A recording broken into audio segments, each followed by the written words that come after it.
Welcome to Barbados.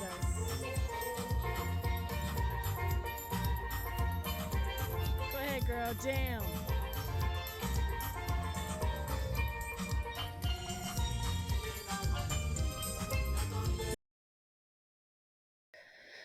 Hello, everyone. This time from an island hopping journey via MSC Cruises. This wasn't our first trip to this neck of the woods, but it was our first time that we've seen certain islands. We visited islands in the northern and southern Lesser Antilles, which includes Guadalupe, St. Lucia, Grenada, British Virgin Islands, St. Kitts Nevis, Barbados, and Martinique.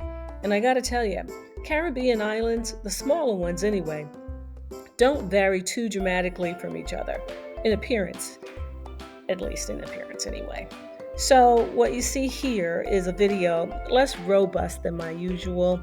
I'm just flipping through some of the random still photos that I've taken of more interesting or pretty sights from this island or that island. That's how naturally similar they are in beauty. An absolute feast for the senses. I tell you, natural history is way more pleasant than human history every time. If you don't believe me, just travel a little bit more. You'll see in this video that the islands differ slightly by language, driving styles, holidays, depending on who conquered them back in the day. Some are a bit more developed, some are more mountainous and hilly than their neighbors, some have better roads and housing than others, and there's definitely an obvious line between the wealthy and not so wealthy on all of these island nations. All will have a fort, at least one Catholic church, and an open air market. Unfortunately, all the islands have the same sad history of oppression and annihilation from back in the 17 and 1800s. In most cases, there were thousands more African slaves than there were slave drivers.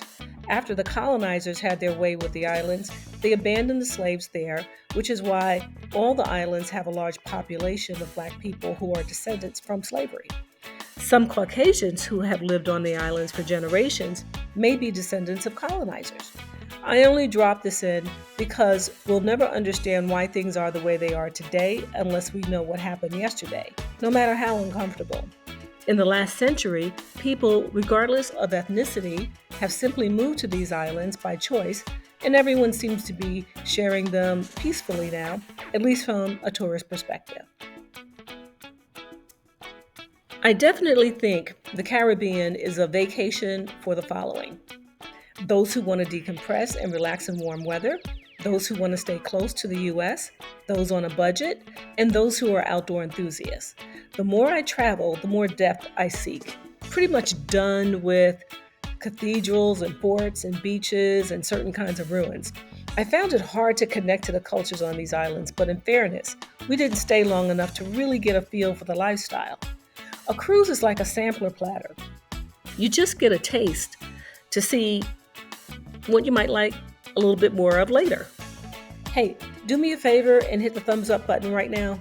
Thanks. Didn't want you to forget. Anyway, here are a few miscellaneous fun facts about the islands. For example, it is said that if a mongoose crosses the road in Barbados and someone is watching, it's considered good luck. In St. Lucia, St. Lucia is the only country in the world named after a woman. And Grenada is very small. It's about 20 miles wide and 12 miles long.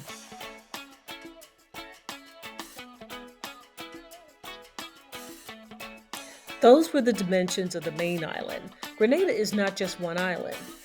6 other islands make up this little nation. Grenada is considered the spice island. You'll also find cinnamon, ginger, cloves, allspice, bay leaves, and turmeric on this island. While on St. Kitts, we ran into a carnival parade. This goes on for days, and we only saw a few minutes of it. Carnival is rooted in the French and Italian cultures, but it evolved into a celebration of freedom and involves a whole different level of energy. And it is loud. Wow. Check it out.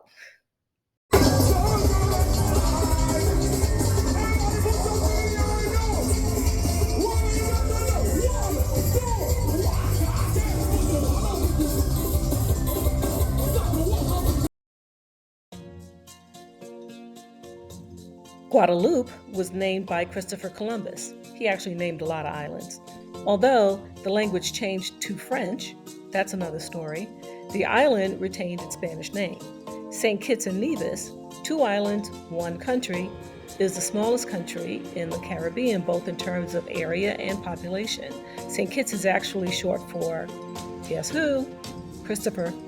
St. Kitts is historically known as the Mother Colony because it was the first British and French colony in the West Indies.